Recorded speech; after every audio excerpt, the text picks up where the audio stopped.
va parler des 7 signes qui peuvent indiquer que tu es en burn-out. Voici toutes les astuces que je peux te donner en tant que préparateur mental. Reste jusqu'au bout de la vidéo parce qu'à la fin, je vais te présenter un test validé scientifiquement que tu pourras passer et faire par toi-même pour voir si tu es ou non, si tu as ou non les signes du burn-out.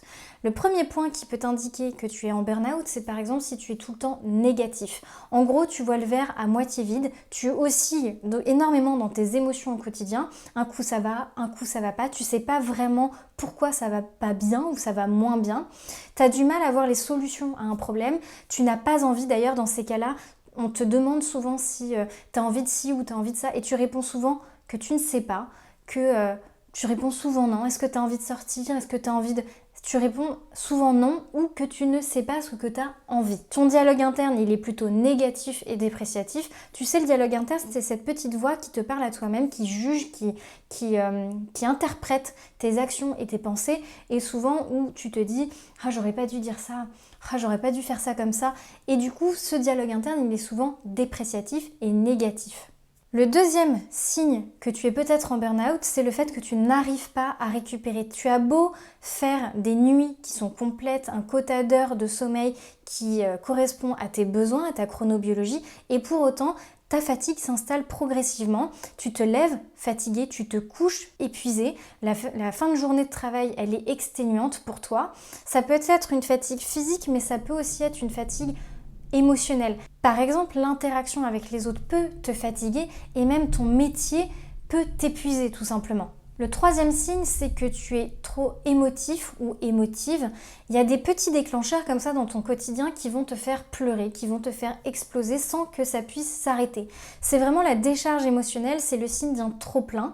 Ça peut arriver durant ta journée de travail ou souvent on constate que ça va arriver après la journée de travail, comme s'il y avait eu une décompression parce que tu t'es contenu toute la journée, tu as contenu tes émotions, tu as fait bonne figure pour éviter de montrer que ça allait pas très bien et en fin de journée tu exploses et ça ne s'arrête pas. Ça ne s'arrête pas, ça peut se manifester par des pleurs, mais ça peut aussi se manifester auprès de ton entourage où tu es énervé, tu es agacé et en fait tu vas te décharger auprès de tes proches, auprès de ceux que tu aimes. Le quatrième signe, c'est que tu vas te désintéresser de ton travail. Peut-être que ton travail te passionnait avant, mais maintenant il est source de souffrance. Tu fais des choses en mode automatique, tu n'as plus de créativité, tu n'as plus cette force de proposition que tu avais peut-être avant. Tu perds vraiment le sens et l'intérêt de ton travail. D'ailleurs, c'est difficile pour toi de te lever le matin pour aller au travail. Peut-être que tu as d'autres signaux.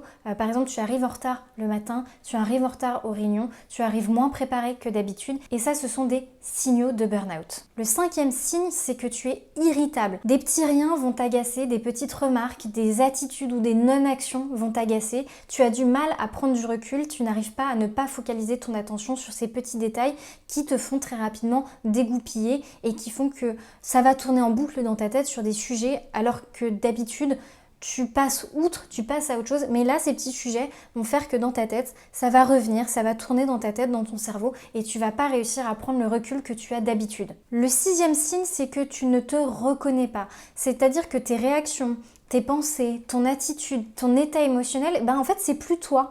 Ça ne te ressemble pas. Avant, tu étais actif, tu faisais plein de choses en même temps, et maintenant, une action peut te prendre un temps démesurément long.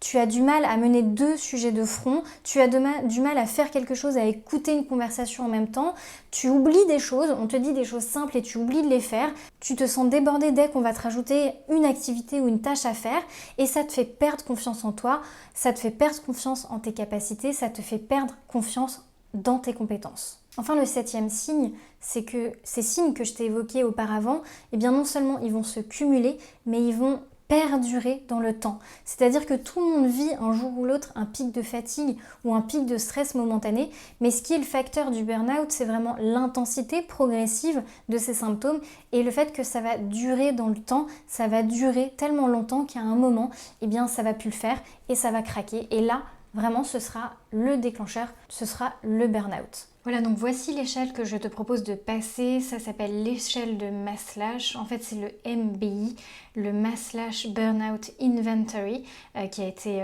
traduit de l'anglais. Donc là, tu l'as en français, tu vois, vraiment très court, en 22 questions.